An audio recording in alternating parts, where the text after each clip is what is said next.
Your Honor, I stand before you today sorry, somewhat confused. I feel apologetic to the people of the state of Nevada. I've been coming to Nevada since 1959. I worked summer jobs here for my uncle in 60 and 61, and I've been coming ever since, and I've never gotten in any trouble. People have always been fine to me. When I came here for a wedding. I didn't come here to reclaim property. I was told it was here. When he told me that Monday that the stuff was in Nevada, when he knew I was going to be in Nevada, I called my kids. I talked to my sisters. I called the Brown family, and I told them I had a chance to get some of our property back. Property that over the years we've seen being sold on the internet. We've seen pictures of ours that were stolen from our home going into the tabloids. We've called the police and asked what to do. They told us what to try to do, but you can never find out who was selling it. And this was the first time I had an opportunity to catch the guys red-handed who had been stealing from my family. I knew these guys. I did think Mike Gilbert would be there. And I know, as they told me, the two guys there, that he was the one who did it. But I have no hatred for Mike Gilbert. In the past, as we know, you heard on the tape, Mike Gilbert tried to set me up in a porn video, tricked me into a room with hidden cameras. And they still wrote in the newspaper and the tabloids, they still had cover stories that O.J. did it, even though there was no porn video, even though I didn't participate in it. I forgave Mike. I yelled at him, and I forgave him, just like I yelled at Bruce and Beardsley. And I've forgiven them. We've talked about it, Beardsley and I, the next day. And Bruce and I have hugged and talked about it. His kids have called me since this. We've apologized to each other. The only person I requested to help me here was Mr. Stewart. I did request him. I needed his car. I asked him if he had some guys to help me remove these things from the room.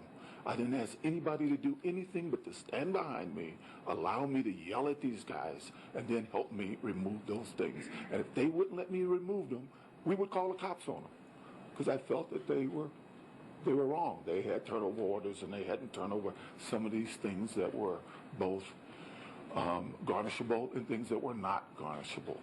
I didn't want them to yell at them. I think Mr. McClintock in the previous trial said that I didn't ask them to yell at anybody. Unfortunately, they did, and I believe it was my fault because I brought them there. And I knew the character of a couple of the guys that were there, and it was my fault that they were there. But in no way did I mean to hurt anybody, to steal anything from anyone. I spoke to Bruce before I left the room. He told me what was his, and I called him, and I got to the car and I said, exactly what do you have? I want to send it back to you. I talked to the police officers. I volunteered immediately to come back, show them what was taken, and to tell them what took place before anybody talked to the police. I was the first guy to volunteer to do it, and I heard on the tapes that they thought I was stupid for doing it.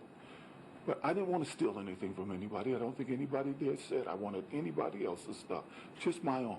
I wanted my daughter, who Miss Brown gave her mother's wedding ring, stolen.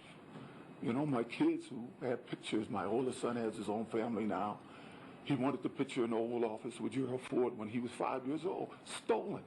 All of these things are gone. My family knew what we were doing. And I don't want to hurt Bruce.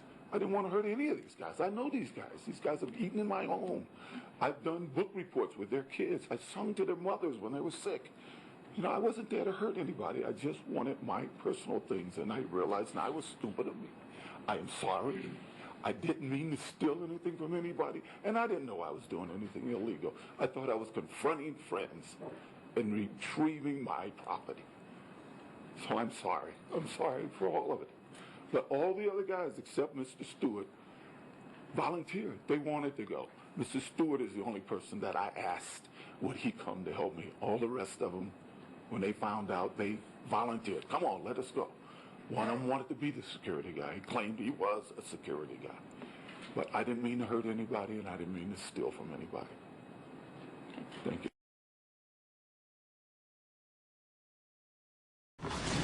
All right, for Mr. Simpson.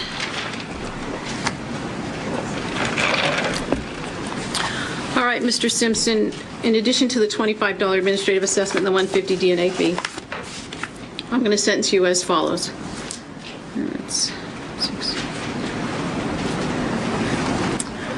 Count 1, conspiracy to commit a crime, 1 year in the county jail. Count 2, conspiracy to commit kidnapping, a minimum term of 12 months, max term of 48 months in the Nevada Department of Corrections. Count 2 to run concurrent to count 1. Count 3, conspiracy to commit robbery, a minimum term of 12 months, max term of 48 months in the Nevada Department of Corrections. Count 3 to run concurrent to count 2. Count 4, burglary while in possession of a deadly weapon, a minimum term of 26 months, a maximum term of 120 months in the Nevada Department of Corrections. Count 4 to run concurrent to count 3. Count 5, the first-degree kidnapping with use of a deadly weapon, a fixed term of 15 years, parole eligibility beginning after 5 years, with a consecutive 12 to 72. That'll run concurrent to count 4.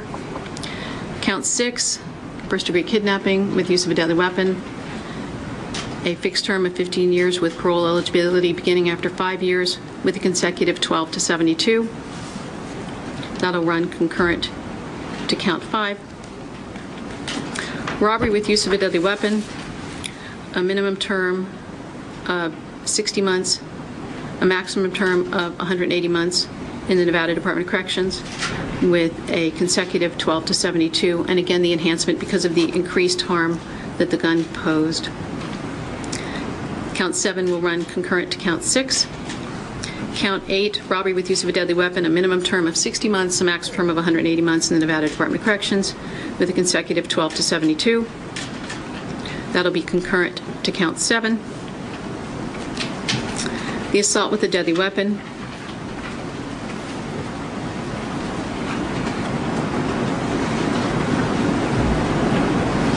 a minimum term of 18 months, a max term of 72 months in the Nevada Department of Corrections. That'll run consecutive to count 8. Count 10, minimum term of 18 months, a max term of 72 months in the Nevada Department of Corrections. Count 10 will run consecutive to count 9. Credit for time served is 64 days.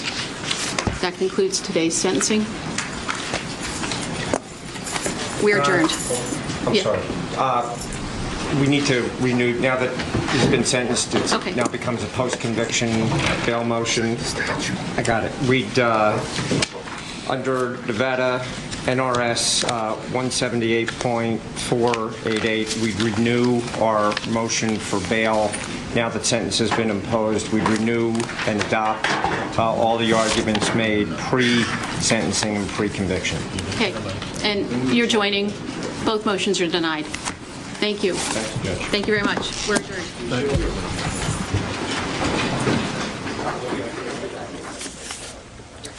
Well, as you've just heard, Judge Jackie Glass has sentenced O.J. Simpson on a number of counts, but at least 15 years in the Nevada prison with the possibility of parole after 5, and has denied bail to both him and his co-defendant.